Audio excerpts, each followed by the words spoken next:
Hey guys, Searcy here. I hope everything is going well where you are. I had to pull my car over, man. I'm listening to the radio, and it's got so much stuff going on, and I just felt absolutely compelled to share a little bit, just like everybody else.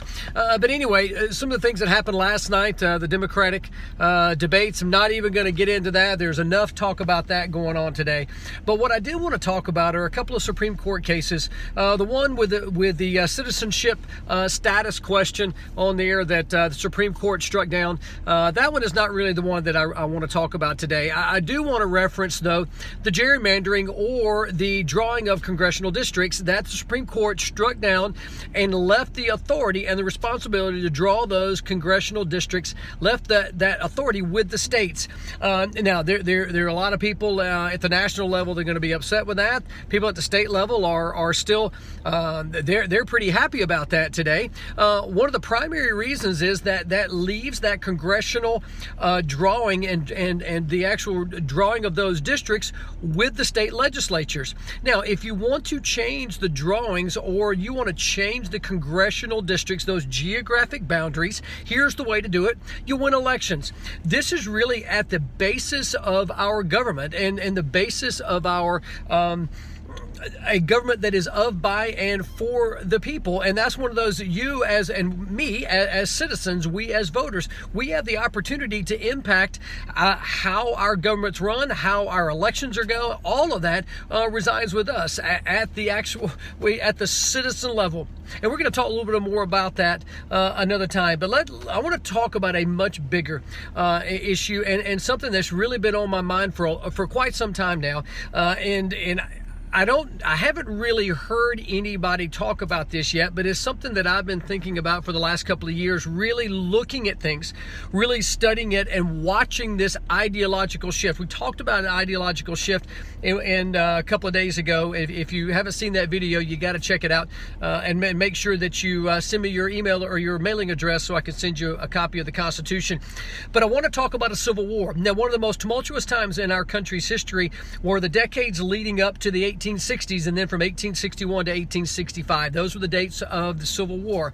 Now, many people say that and it has said for 100 years that the Civil War was all about slavery.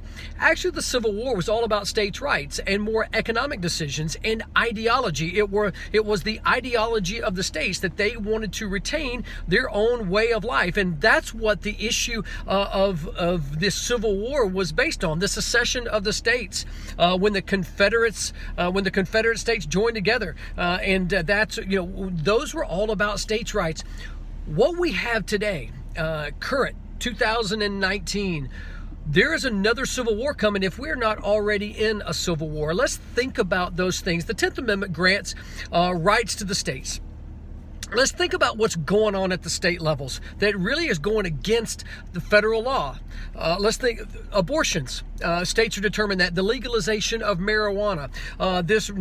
This new Supreme Court decision about the drawing of districts. Think about the laws that are being enacted by the states. Think about sanctuary cities. Think about those things that are happening at the state level. Think about how that impacts nationally. So this is one of those that if I am a proponent of a sanctuary city, I can move to a state that allows for sanctuary cities. If I'm an opponent of sanctuary cities, I'll move out of a state. Some states that offer a lower tax bracket or a higher tax bracket, or they do this or they do that. That allows people to actually vote with what we call vote with our feet. They can move in or out. But what we're seeing a division within our country, and we're seeing a division within our country at the state level on certain ideological issues where states are enacting legislation. They're passing laws that essentially go against federal law. And we're going to talk more about this, and I won't spend too much time about this today, but I will tell you, you heard it here first. If you have not heard this before, and I don't think you have, I hadn't really been talking about it, but we have a civil war. We are on the brink of in our country, and that's not doom and gloom, but we are truly on the brink of a civil war here in our country. Like I said, if we're not already in it, I hope and pray that it's not the bullets and guns civil war that we experienced from 1861 to 1865, but we do have an an ideological civil war going on right now, and it is impacting our schools. It is impacting our country. Look on social media at any point in time, you are going to see so many different opinions, and you're going to see people literally screaming at each other via text and repost and tweets and all caps and everything else about this, and they're blasting this candidate, or they're blasting this candidate, or this politician, or that state.